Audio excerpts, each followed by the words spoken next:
अमेठी में एक सप्ताह पहले जोगी के बेस में गांव पहुंचे दो युवकों में से एक युवक ने एक ग्रामीण का सालों पहले गायब हुआ बेटा बताते हुए हजारों रुपए की नकदी और कई कुंटल अनाज लेकर फरार हो गया। युवकों के जाने के बाद बुजुर्ग के मोबाइल पर पैसे के डिमांड के लिए फोन आने लगे, जिसके बाद बुजुर्ग ने पूरे मामले की शिकायत थाने में की। शिकायत मिलने के बाद पुलिस ने मुकदमा दर्ज कर मामले की जांच शुरू कर दी है। फिलहाल अब उसी युवक के कई फोटो और वीडियो सोशल मीडिया पर वायरल हो रहे हैं।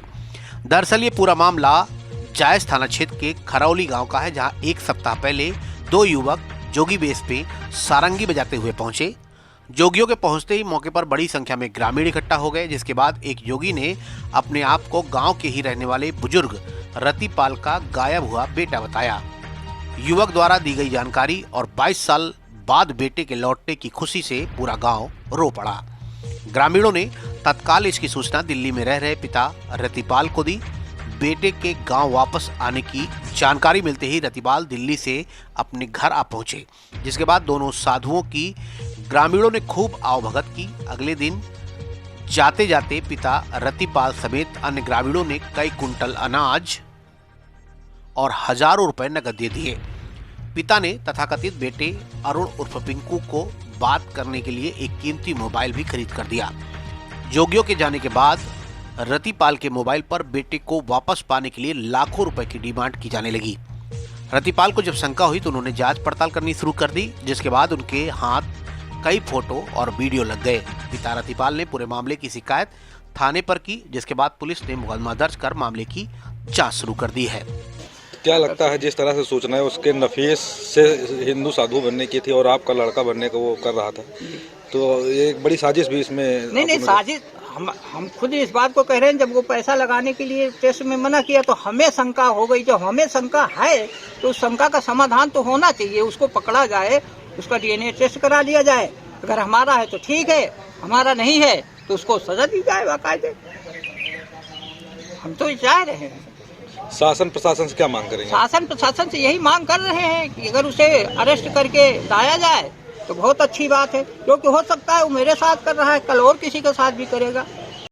आज इस गाँव में आए हैं, क्या है मामला?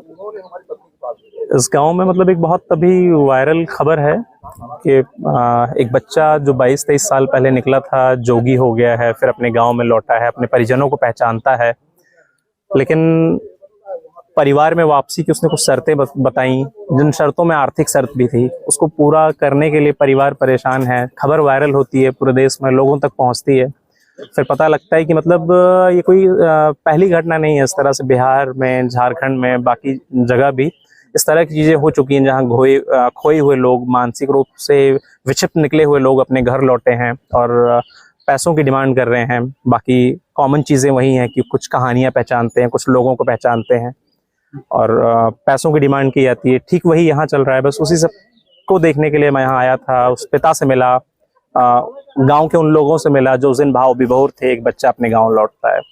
लेकिन तमाम तरह के कंटेंट, तमाम प्लेटफॉर्म से मिली सूचनाएं, पता लगता है कि मतलब ये पहले भी हो चुका है। अब ये प्रशासन और मीडिया, ये लोग मतलब उसमें सत्यता की जांच करें, लेकिन इन चीजों का पर्दाफाश होना चाहिए। इस तरह का जो गैंग चल रहा है। 22 साल पहले जिस पिता का बेटा अचानक गायब हुआ, फिर वह सन्यासी बनकर जब पिता के पास लौटा तो अपने आप को वापस पिता के पास आने के लिए पैसे की डिमांड एक मठ की तरफ से की गई। जब पिता ने पूरे मामले पर जांच पड़ताल की तो मामला संदिग्ध नजर आया। पिता ने पूरे मामले की शिकायत पुलिस से की तो पुलिस की जांच में अब सन्यासी बना बेटा अरुण पूरी तरीके से फर्जी और फ्रॉड निकला है।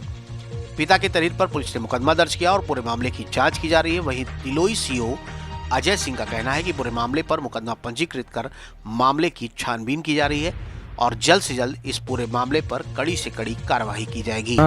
10/2/2024 को थाना जायस अंतर्गत ग्राम खरौली निवासी श्री रतिपाल सिंह द्वारा बताया गया कि कुछ दिन पूर्व साधु वेश में एक व्यक्ति आया, जिसे हम लोगों ने अपना खोया हुआ बेटा समझकर कुछ अनाज तथा उनके द्वारा पुनः फ़ोन कर कुछ पैसे मांग कर ठगी की जा रही। उक्त के संबंध में उनके द्वारा एक प्रार्थना पत्र दिया गया है, जिस पर मुकदमा पंजीकृत कर विधिक कार्रवाई की जा रही है। अमेठी से Now 44 के लिए नौशाद खान की रिपोर्ट। सुल्तानपुर और अमेठी की सबसे पहले और सबसे तेज खबरें देखने के लिए सब्सक्राइब करें Now 44 न्यूज चैनल।